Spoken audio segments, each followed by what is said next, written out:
And it's on when it's lit, correct? Yes. Okay, all right. All right. The Board of Education has called a work session to gather information, discuss and review various aspects of matters outlined on the agenda. No public input will be taken during the work session.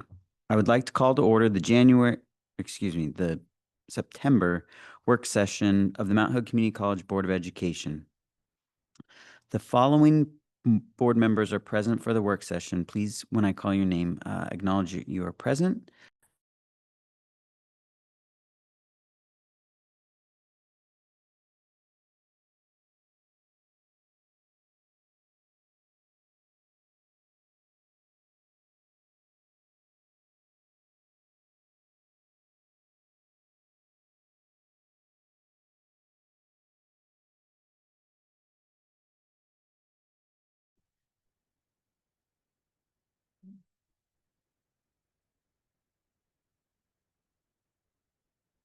I can't hear anything. Did you call out, Andrew?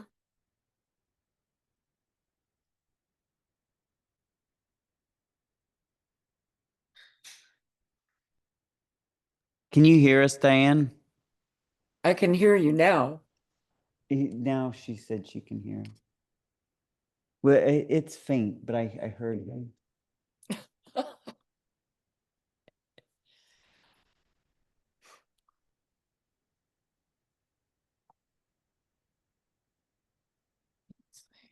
We can hear you, Diane, but it's really faint. Huh. Let's see. I thought I had my volume all the way up. Yeah, I do. Okay. I will shout at you. How's that? Oh, there we go. There we go. Okay. Thank you. Yeah, that's good. Thank you. Appreciate it. All right. Will Miller. Shatoya Bentley. Here. And Andrew Spear, I'm here. Larry Morgan and Annette Matson will be absent tonight. May I have a motion to approve the agenda? So moved. Moved by Diane. Can I have a second? Second. Second by Shatoya. All in favor, please say aye. Aye. Any opposed? Abstentions? Motion carries. Next is item 2.0 or 2.1, Board Policy 6331, Employee Non-Travel Meals and Refreshments, second reading. And I'd like to invite Jennifer up to go over the board policy again with us.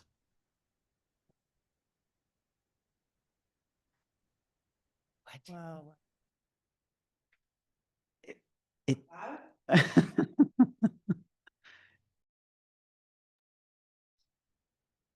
Oh, There we I go. just can't see the red light. Perfect. Okay. So thank you for taking this urgent business item during a work session. And we're trying to get, this is the second reading. We went through it early at the last meeting, trying to get this approved before our in-service events happen. Let me see, get bigger.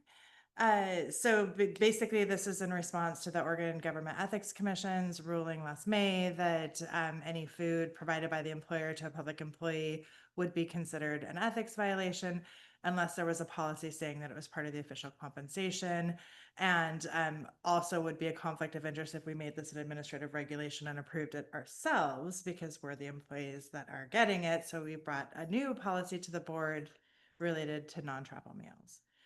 I don't know if anybody has any questions from last time. Any questions for Jennifer? All right. Okay. All right. Well, if there's no questions, may I have a motion to approve Board Policy 6331, Employee Non-Travel Meals and Refreshments as outlined in the agenda? So moved. Moved by Will, Second. second by Shatoya. Is there any discussion? All right, hearing none. All in favor, please say aye. Aye. Any opposed? Abstentions? Motion carries. Thank you.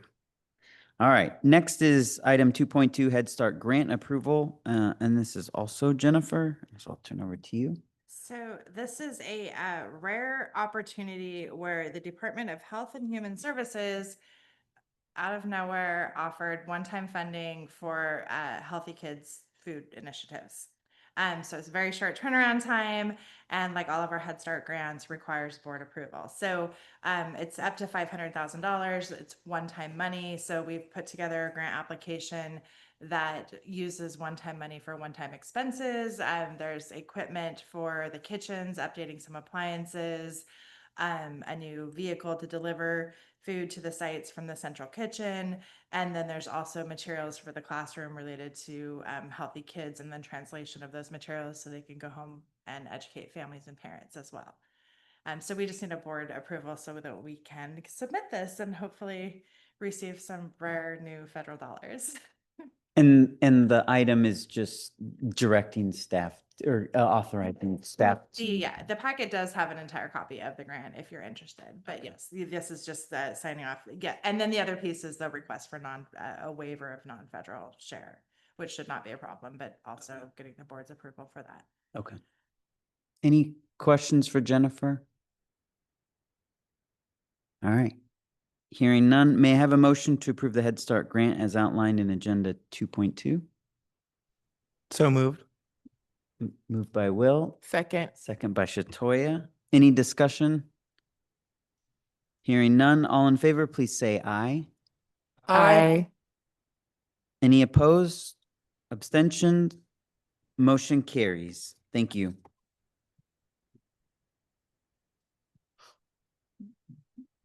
All right, let's see. We're a little ahead of schedule, but our next item is board member vacancy. And so as you'll recall, last month, the board authorized moving forward on an announcement to fill the board seat vacated by Dana Stroud. And so tonight we are interviewing the candidates who have applied. And so we'll have 3 candidates and then give them time, about 15 minutes, to answer a couple questions that we've prepared, and then us to ask any questions of them, given their responses. And you should have received their applications via your college email as well. I believe our first candidate is here, so we'll go ahead and get started. And Chester, would you like to join us up here? Yeah, thank you. And then I'll kind of outline the process, and then if you would just turn on your mic when you're ready to speak. And then so we've prepared 15 minutes time allotment for us to do the interview portion here, and we've got 3 questions, just basic questions that we'll cover. And so if you just keep responses to about 3 minutes, that'd be great. And then that'll allow us a little bit of time to follow up with any questions. So anyhow, would you please just tell us a little bit about yourself and your background? Sure, yes. Yeah, it should turn red, the light at behind the microphone.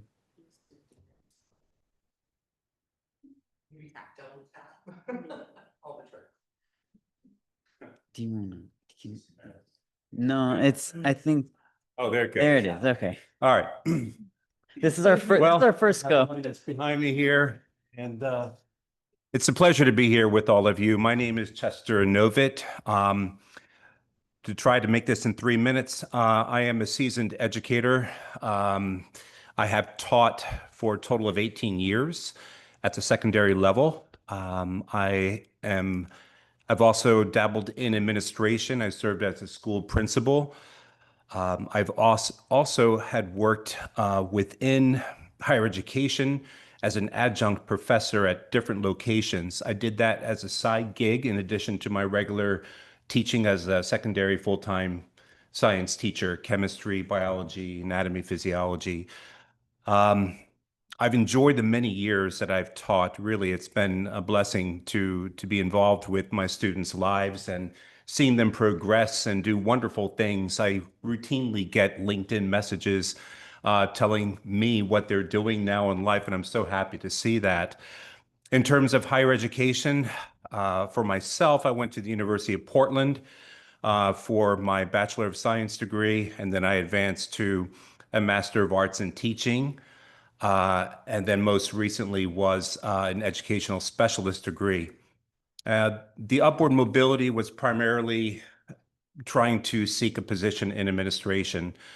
Throughout the years of teaching, some members of administration told me that I had leadership skills and I should pursue something with administration, and so I did. I was involved with being a principal of a small pre-K to 8 elementary school and middle school. I decided to do something, of that spectrum because I kind of felt like it was a small school, and if I screwed up, it wouldn't affect too many people. That's basically what I did. But essentially, it was a really good experience working with the small community. The school that I worked with in Washington, in Longview, Washington, was on a state of decline. And when I accepted the position, they were poised for closure. And so I really had to make some big decisions in terms of what I can do with staff, doing staff evaluations, making changes in staff, examining the school budget, making big decisions with budget in terms of procurement, getting a development director, revisiting what we can do with the school to make sure that we could attract new people, and also get scholarships for kids. This was a private school, mind you, so people paid tuition. So I was on the spot. I had to make some hard decisions. Some of them the community liked, others they did not, because I had to let go of some faculty. I was amazed with what I noticed was that the lack of evaluations, teacher evaluations. So I had to go in and evaluate and give constructive feedback. Hard decisions, but I'm happy to say that after 3 years, we started to rebound. Some of the strategies that I used is I visited other schools in the district to find out what they were doing, and to learn from that and to revisit that with our board and decide whether we want to employ those ideas or do something else, to attract students. Working with families, being out there, being visible as a school principal, you have to be out among your community. You have to be communicative. So that was very important to me. Going to sporting games, weekends, fundraisers, what have you. That was so important for me to be involved. In terms of what I've done in my secondary career, I earned a fellowship. It's actually a Fulbright scholarship to travel abroad and study teaching practices, standards and practices in Korea. So I was in Seoul. I studied how they taught students, what their model was like, and looked at effective strategies, compared and contrasted, what it's like to learn from each other, learn from the Korean model, but they were very much interested in the American model. So that collaboration was very important. After I came back to the United States, I set up exchange student programs, having our high school students travel to Korea and receiving their students. And I thought this was a really good idea because, number one, American students had like tunnel vision. They kind of see America as we're the be all and end all. And I really kind of felt that it's important for American students to see what it's like in another country, and follow, shadow students of a different culture, because through diversity, there is tremendous value. And it was extraordinary. And what really hit me hard in a very positive way was that American parents who hosted foreign travelers, students, learned a lot about the culture, about the Korean culture, and they really enjoyed that. They were hesitant at first to accept someone into their home, but that played a really big part. The program expanded to Japan. I'll be very brief because I'm running out of time, but I will say that over 10 years of exchanges, we had roughly 300 students of both sides, Japan, Korea, and the United States, go back and forth. And we had 20 exchange students, teachers involved in those exchanges. So if you think about the impact that it had, I'm very happy about that, very proud of that, and that still continues to go. You know, my experience here, I taught here at Mount Hood Community College. I am certified in Japanese language. I lived in Japan. I've traveled back and forth to Japan with my students. And I asked Yoko Sensei, you probably know her, she's right down the hallway from here, I believe, about teaching here. So I did a year of working with the students here in terms of tutoring. And then after I tutored students, she asked me whether I would want to help teach. So I did help teach here at Mount Hood Community College. After several years of teaching, I started getting the itch to do something else. I loved it, but at the same time, teaching here in Gresham High School, as well as Beaverton School District, one of the things that I was thinking about was, okay, I've achieved goals. I've went into administration. I've led programs across the country. What's next? It was my students at Gresham High School that were asking about, when I was teaching anatomy physiology, they were asking many clinical questions about, beyond the scope of anatomy and physiology, but about how you care for individuals with comorbidities, different types of diseases.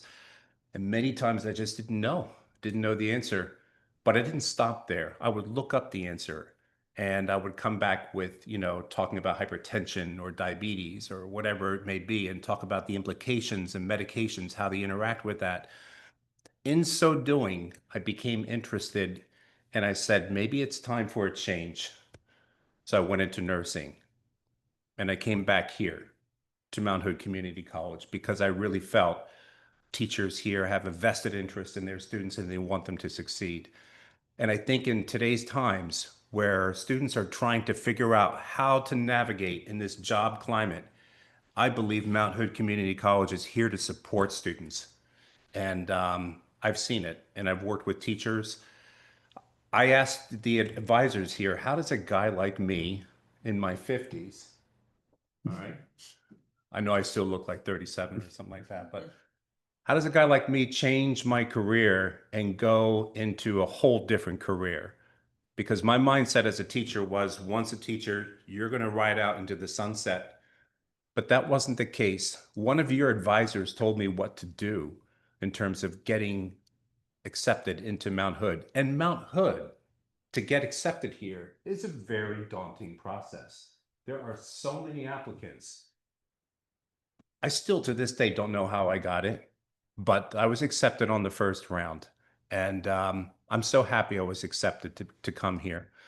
I did the 2-year ADN program. Can I worked stop with- you briefly? Okay. Are you, I know you got the questions at a time. Are you in Yeah. the question number 2? Okay, yeah, I'm kind of, I'm spilling it all out. So I'm Yeah, answering all well, the I just want, just for those online, the 3 questions were, tell us a Right. little about yourself. And then Right. number 2 was, please describe your connection to higher education Right. and what inspires you to serve on the board. Okay. And then 3 is, please give the board an overview of your connection and experience engaging with diversity, equity, inclusion. Okay, Um, so I'm in number 2, and I'll round this up real quick. So being involved at Mount Hood, I'm now working as a full-time nurse at Providence St. Vincent Medical Center. I work in neurovascular unit, taking care of stroke patients, seizure disorders, acute care. I was prepared for that.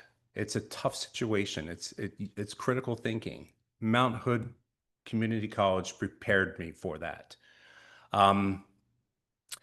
Now and then the teachers from the nursing department ask me to talk to the students about that process of interviewing. So I'm proud to say that I'm involved with Mount Hood Community College to that point, and I will continue to do so. In terms of, finishing that up, in terms of my commitment to diversity, inclusion, You know, when I was working on my educational specialist degree, my dissertation was based upon how can we employ inclusive teaching strategies or teaching pedagogy into the curriculum. Because my specialty is in curriculum development, I wanted to know, how do we teach? How can teachers teach in such a way that the students feel like they are in part of that and they're welcome into that arena of learning? And there's different strategies that are presented by different peer level, research, journal articles that talk about those strategies, which I don't have the time to do that right now. But I will say, I believe in terms of inclusion, and my case in point was when I was a nursing student here.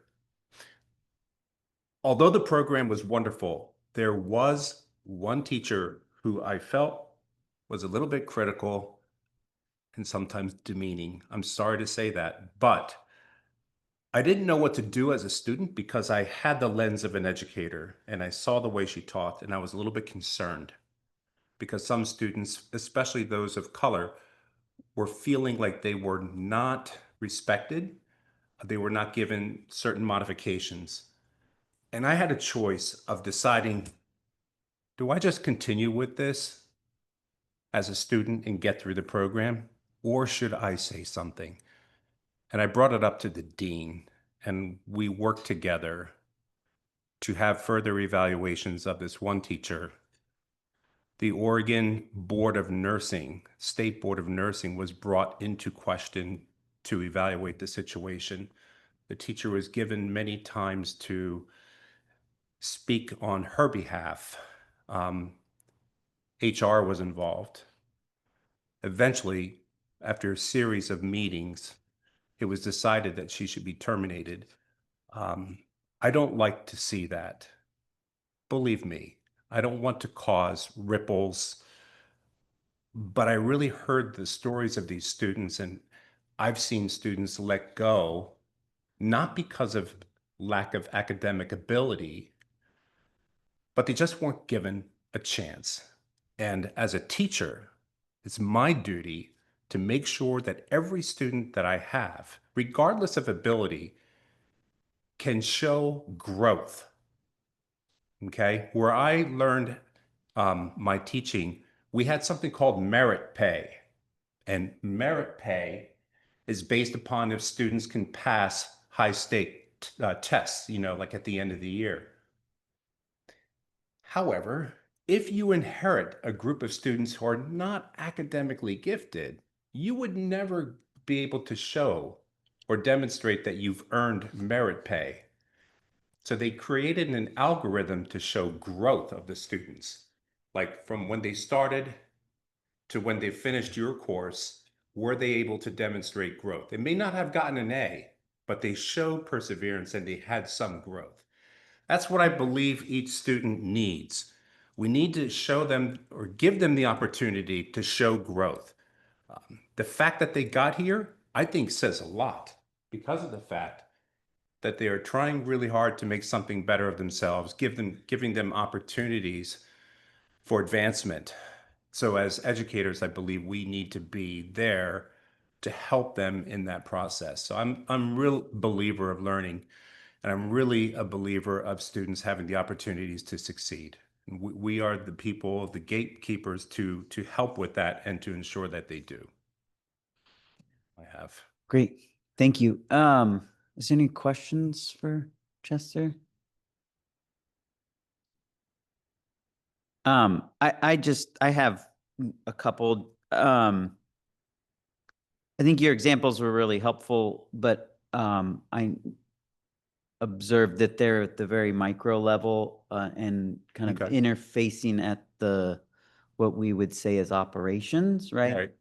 And the board operates in the governance space, Mhm. right? Policy, direction, and governance. Right. And so I'm just curious, your both ability and experience being in that space of governance and not operations, and how you see that. Well, in governance, I would definitely look at what are the plans, what are the motivations of Mount Hood Community College, and support their ambitions or goals in trying to fulfill their mission statement, and to make sure that any decisions that are made in that spirit of advancement is something that I would be able to work with individual members of the board to help. Okay, thank you. Any other questions? Diane, do you have any questions?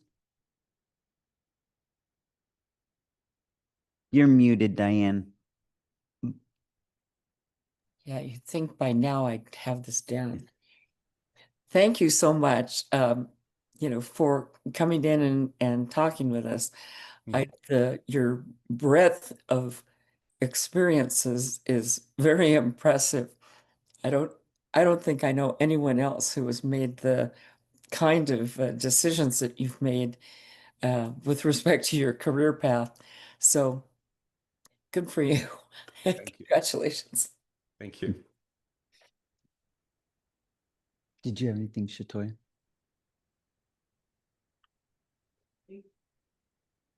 I have a question, but I haven't framed it well yet. But I say thank you for giving us your background of expertise. I do see some things of value. Like your experience with the international students. We value that program here a lot.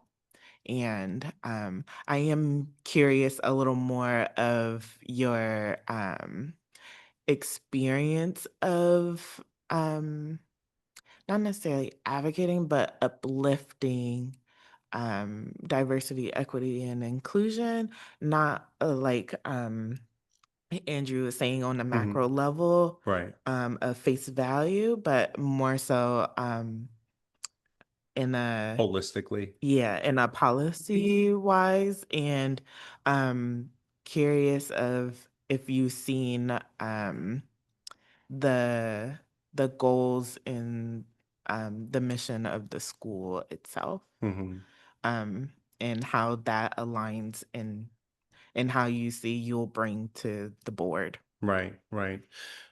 Well, I'll have to fall back on my experience as a school principal, coming to a community that I did not know very well. And so it's important to be aware of what is going on in that community, to find out, what are their sticking points, what's tantamount for their agenda, and to learn about what that could be.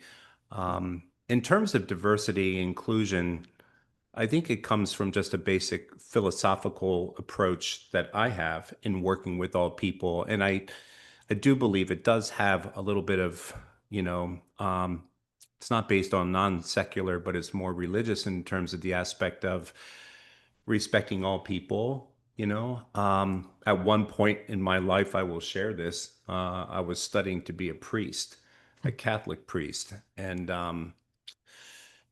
yeah, I did get married and that kind of ruined things, but during that time in my advancement, I worked with different communities, both here in the United States and abroad. Having that experience of working with different cultures for me has really helped me accept and, basically understand that, the presence of God is in other people, and that we need to respect, but also find something that is really important in each culture, because the diversity aspect, when you have so many different types of people coming together, it is so expanding in terms of being open to new ideas. And so if I were selected to be on the board, I would definitely want to explore what are the main points here at Mount Hood Community College, what your agenda would be in terms of what your plan would be moving forward. But it would be all inclusive in terms of making sure that everyone has an equal opportunity to achieve goals, both academically, but also in citizenship. Great. Thank you, Chester, for your time and for applying. Really appreciate your interest in being here with us to talk about your background. We are going to, process-wise, we're going to have the interviews this evening, and then our regular board meeting in 2 weeks, we'll be Sure. making a decision and voting on that for the replacement. Okay. So you're, of course, welcome to attend that meeting. And then we will have the final kind of outcome of our decision then. Right. So just wanted to share that process-wise with you. And then, yeah, just thank you for your time and your efforts. Sure. Yeah. Thank you for having me. I know you've asked some wonderful questions. The ones towards the end, obviously, were much more challenging. But I will say that, my heart and soul is really into this. And as a leader in education for a long time, I want the best for students. Otherwise, I wouldn't have applied for this position to be here tonight. I'm so excited to be here. And I think what you're getting from me is an eager spirit, maybe even a sense of rejuvenation, maybe new ideas that I can present. But anyway, I thank all of you for your time and for your efforts to at least listen to me today. Sure. Thank you. No, thank you. Appreciate it. Let's see, we have our second candidate, Wendy Bloom, but she's not here in the room and she's not online, correct, Roxanne? Okay.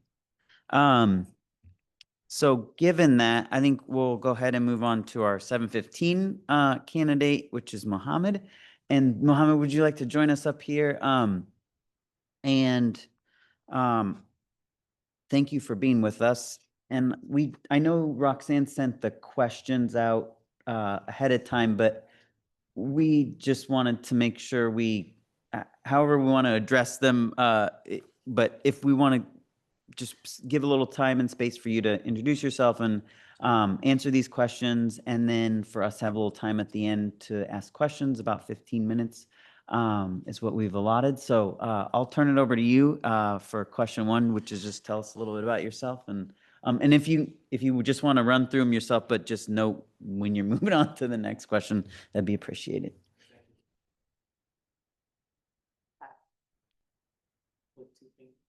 There you go. Good evening, and thank you for having me here and the opportunity to speak to you all. For this appointment, I'm honored that I have a chance to do this since I do miss my board work. So my name is Mohammed Ali Ajuri. I live here in the Southeast Portland, Gresham area. My wife and I and our kids moved here 3 or 4 years ago now, which has been a great experience to move out from the Beaverton suburbs all the way here. My day job is I work at OHSU. I'm a division director for hospital medicine. I'm also involved in the community in other areas. I'm on the board for the Northwest Health Foundation, as well as the PCC Foundation board. I grew up here in Oregon. My family moved to Oregon when I was in my early teen years. We grew up in Corvallis, Oregon, and then we moved to Portland about 13, 14 years ago, my wife and I and 3 boys. My 3 boys are older. I don't look as old as I seem, but I am. I have 3 college-age kids. 2 of them went through Mount Hood, and the oldest went through PCC. Now they're all at PSU, and one actually finished PSU this past summer. So, yeah. Awesome. Congrats. Thank you.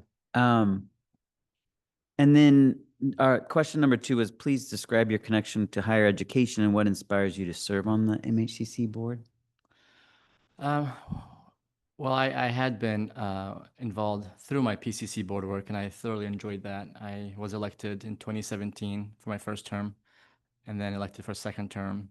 And the only reason why I resigned my seat towards the end of my last year of my second term was because of geographical reason. We relocated to this area of town, which we love very much. And so my passion was always there and wanted to continue it further because my experience on the PCC board was very valuable and very rewarding in many ways, including the 2 years that I was chair, which during difficult times, during the pandemic, I was the chair for 2 years during that ordeal. And I learned a lot. I'm proud of the work we did throughout my tenure there and with great board colleagues and serving the students. And some of the initiatives we worked on and achieved are still running through today, and it's nice to see that progress.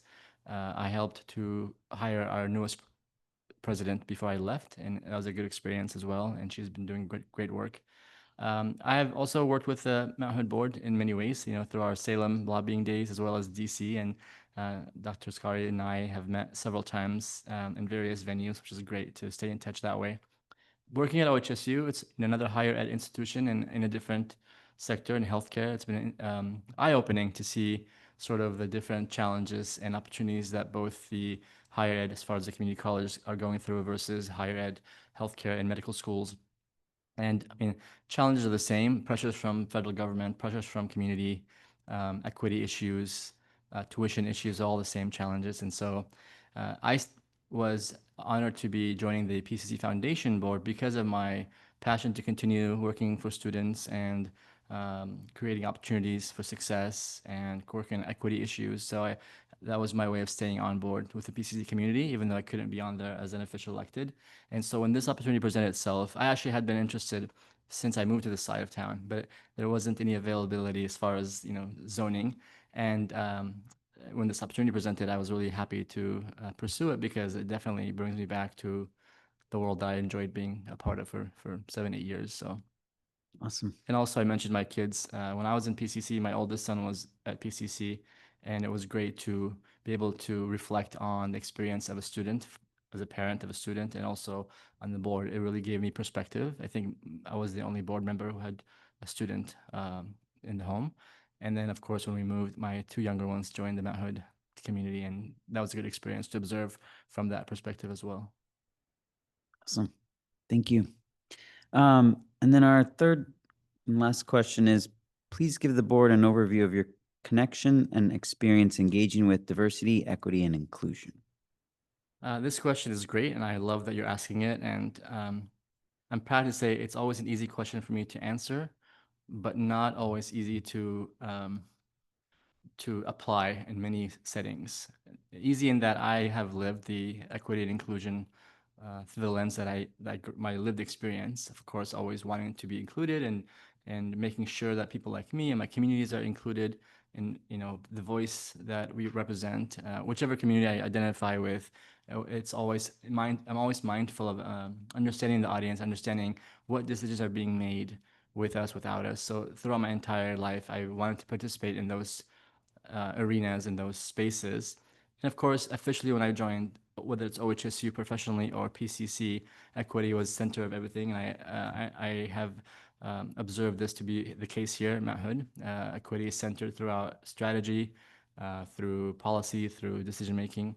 While at PCC, we worked on redesigning our equity statement several times to fit the need of our community, of our students.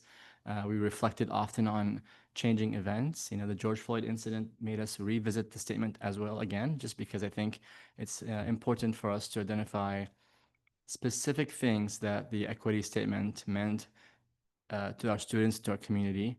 And we also wanted to take it further than that and not just have it be a statement just because other organizations were producing statements. We wanted to have some teeth to it. And so most of our board members, if not all, encouraged the administration to follow up on the equity statement of the board and align it with the president's strategy and the president's policies in the administration.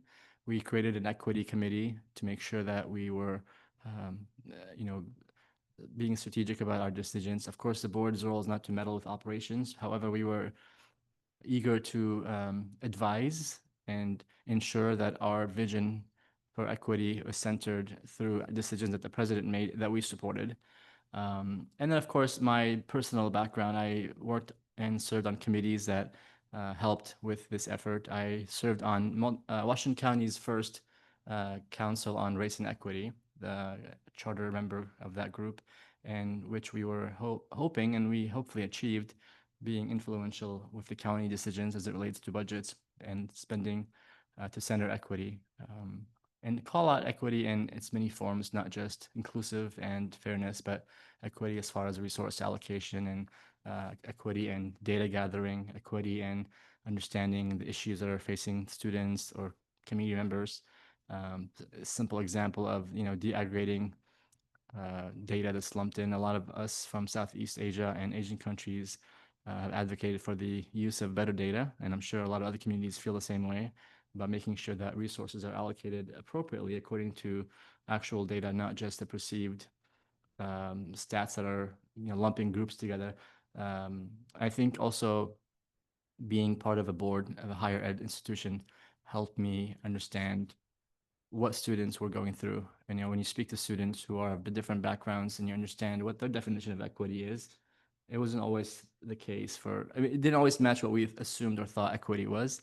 And so that's the reason why you kept reiterating the equity definition and adding and taking out things to make sure we represent it as best we could to what our larger community felt it was or identified as. So Awesome. Thank you. Are there any questions for Mohammed?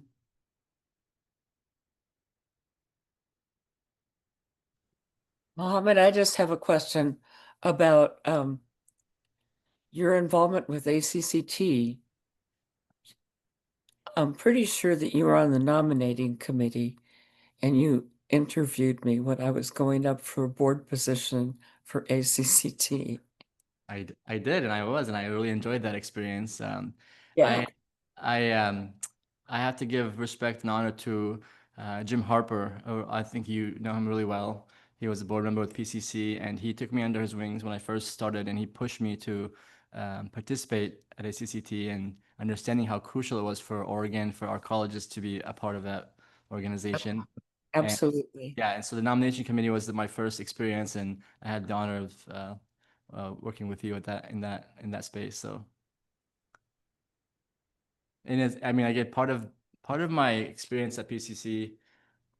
The reason why I said it was very rewarding is it also exposed me to these national issues, and I never really thought community colleges had a strong arm in creating legislation or creating change nationally until I went to ACCT and just saw the sheer number of people who are passionate just as much as we were here in Oregon, and our 17 colleges here were as represented as can be, and oftentimes we're leading the way in many ways. So that was really exciting to see and be a part of. Mohammed, just curious, your experience at PCC and maybe one or two things that you took away from that board service and your connection and understanding and like relationship with governance. Just curious, your thoughts. Yeah, I think I had the fortunate, I was fortunate to be part of a very mature board when I joined. People who mentored me and guided me through the appropriate setting of a board member, the appropriate role of a board member on a college board. We had folks who had come from the community and sort of were in the middle. We had folks who had served at the college level as staff or faculty for many, many years who were on the board. And it was interesting to see the dynamics of how a former retired faculty operates on the board versus someone who is fresh and unbiased as far as what decisions are being made. ACCT helped me understand the role from the get-go as far as we are not operational, we are a policy and guiding board. We work with the president. Those sorts of things that are, I assumed were understood by everybody, but it's not the case. So it was challenging to work with colleagues who were very interested, passionate, of course, no doubt about it, and centered the students at all points of the process. However, it was hard and challenging to work with them when they wanted to sort of dig deep into the weeds and cause challenges to the administration, the president, and sometimes students. So that was something I learned early on and tried to apply even while being the chair and making tough decisions, having to not reprimand, but more address colleagues in that publicly when those things were presented in front of students and community members. The other thing is with PCC being such a large college, I love the fact that we were not always taking advantage of that. I mean, in a good way, we would help elevate other schools if somehow the resources were pointed towards Portland. Portland-centric decisions were not uncommon, and I didn't like seeing that Portland seemed to be the center for legislators or others who see community colleges as PCC. And so President Mark Mitsui and I oftentimes intentionally wanted to make sure that any decisions made were applicable and valued and benefiting all colleges in Oregon, not just the largest college. And I appreciated that about him and his leadership. And he taught me that that's one way for all of us to achieve success is to not sort of take advantage of the fact that we were larger than most universities, in fact, and try to just go with one voice in DC and Salem and other places. So I observed that as a board member, but also just externally and seeing how the leadership that he represented really impacted me in positive ways. Awesome. Thanks. Any other questions? I have a question. Please. So, I value the importance of the board and the president's dynamic, and you mentioned that a lot with your experience at PCC. So that was great. And so I'm wondering, out of that relationship of the board aligning its values with the president's values as far as equity, what would you say was one of the success in that?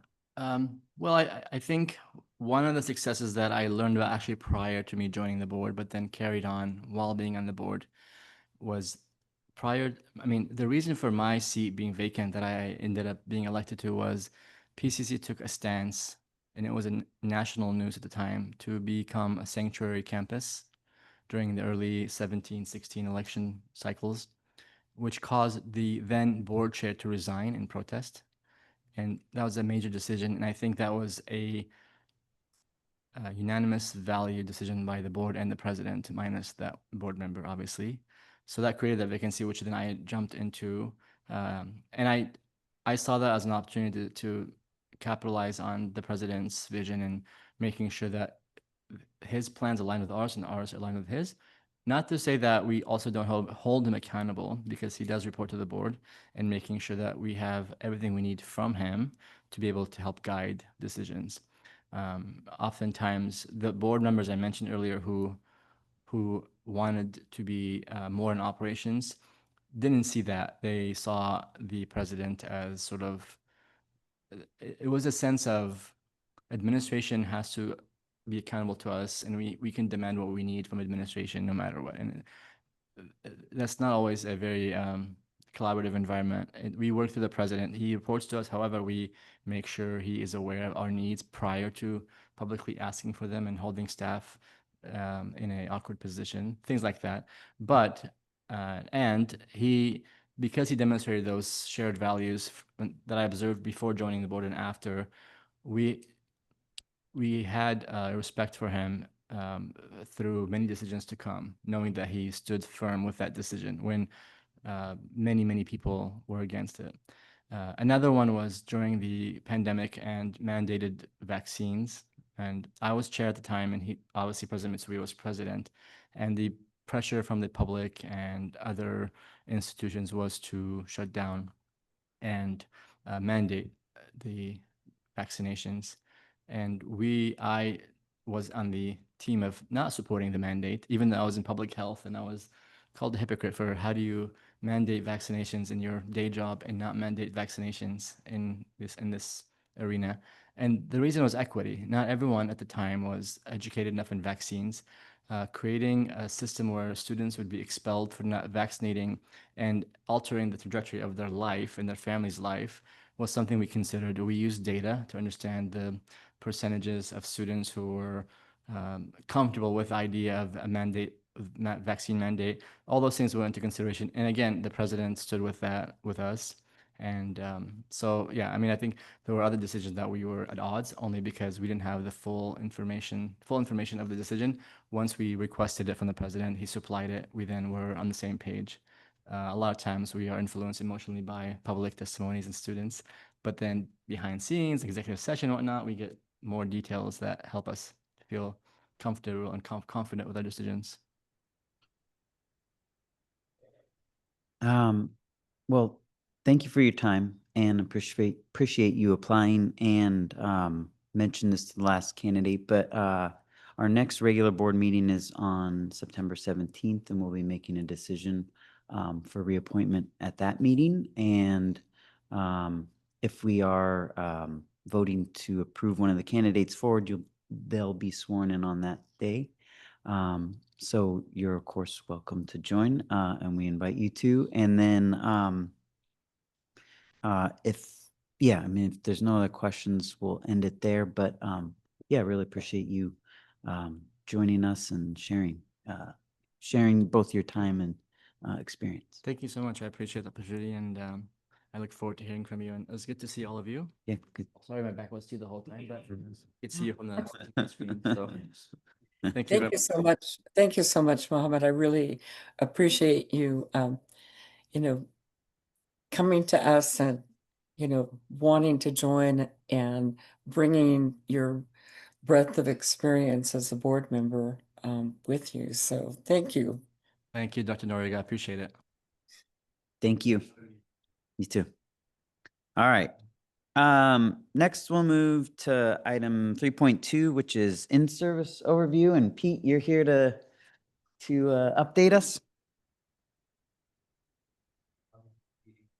Sure.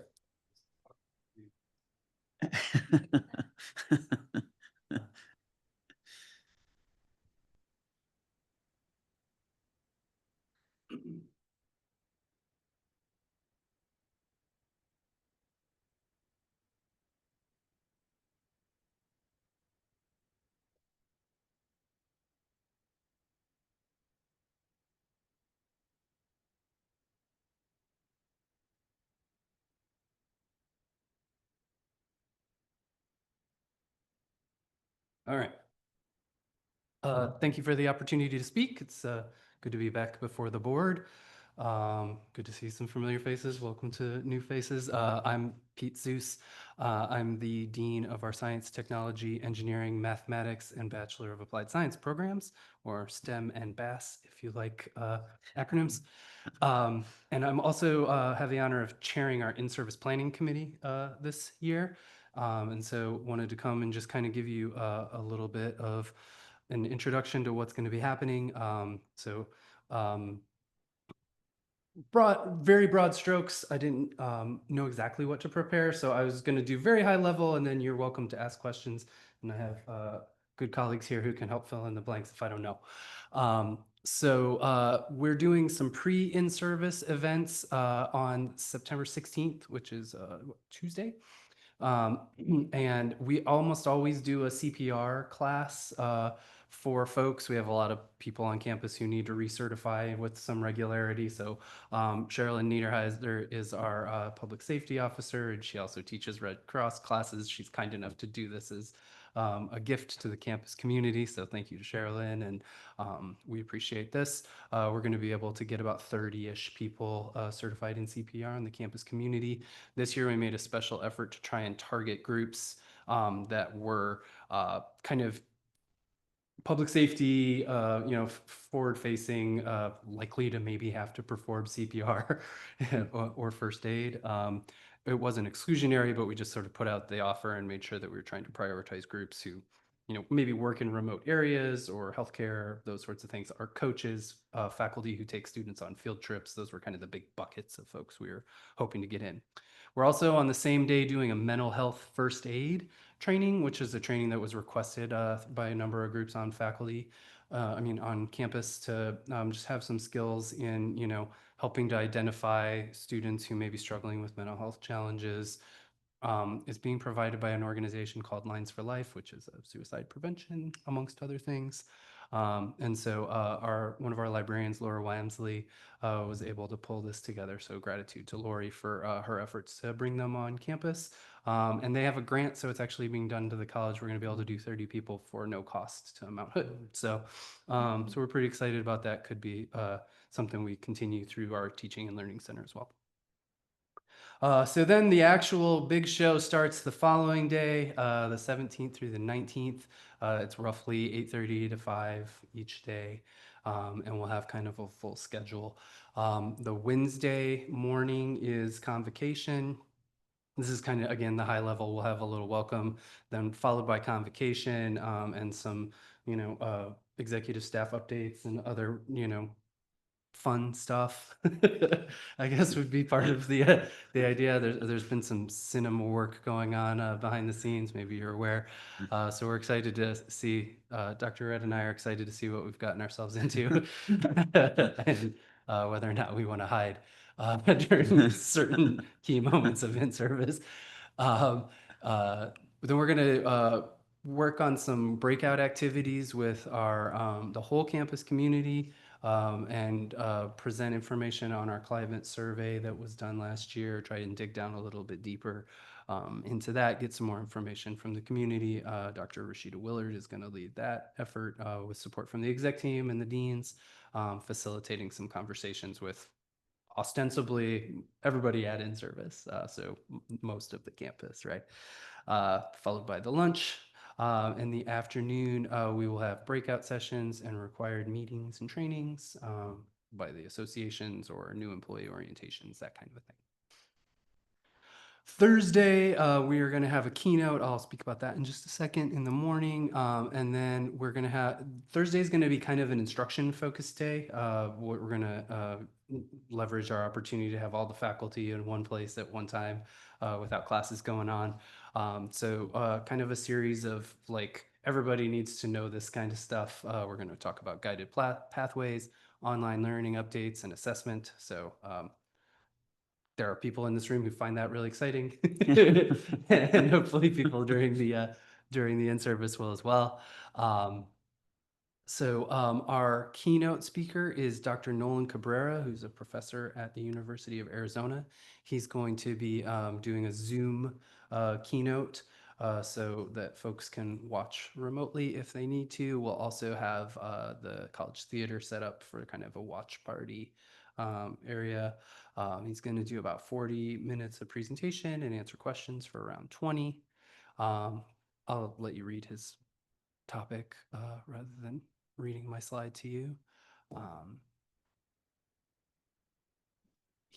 He works with the same service. I don't know what it would be called, like a booking service essentially that our last year's speaker was. And so these were kind of booked in tandem last year. So Tracy Simmons was instrumental in bringing this together. So, and he and Dr. Willard apparently are personal friends. So they've had some interaction about preparing for this, given our unique context and time and at the college. Friday morning, we're going to do breakout sessions. The full-time faculty and classified associations host lunches. Friday afternoon, there are association meetings, and then we round out the week with division meetings that the deans will lead with their various groups. And I think that is it. I also was remiss, Jennifer, I think I didn't update the slide. The theme for the in-service is breakthrough. And so we are going to be talking about how we broke through in our bond campaign, and then subsequent breakthroughs that need to continue to build on that momentum so that we can continue to meet our strategic goals and serve the community. Is there a sticker series? Okay. Haven't been charged with. I have no spoilers on swag. I'm sorry. Like it's a need to know basis, and I do not. You didn't need have to know. not been considered necessary. But I'm happy to answer any questions if you want me to go back to any of the days. So if you have anything, but it will have. I think a fairly large, it will look and feel like most of our other convocations if you've attended. There'll be some other things. I think probably one of the larger changes is the work to kind of have that theme narrative reintroduced to convocation throughout, and then really using the Thursday for a very instruction focused day outside of the keynote. And I guess the only other business piece is we're going to do an all college closure for Wednesday morning from the start of things to through the foundation lunch, so that everybody can come together, get kind of make sure they're able to be there for convocation, focus on the message and the directive for the year, and then break a little bread together and then get back to things. So Cool. that's the rough plan, and we're still building the airplane, and it takes flight on a week, 2 weeks from 2 today. weeks. So if there's any, I'm happy to answer any questions or. Any questions for Pete? Thank you. Yeah, absolutely. It's a pleasure to have the opportunity to speak. If you think of anything, you're welcome to reach out. And, Yeah. I hope to see some or all of you there if possible. Yes, no, thank you. And yeah, I will, it's always hard because it's on a work day and I still work. But yeah, I think I will be there. No other questions for Pete? All right. Well, thank you, Pete. Appreciate the Absolutely. time. My pleasure.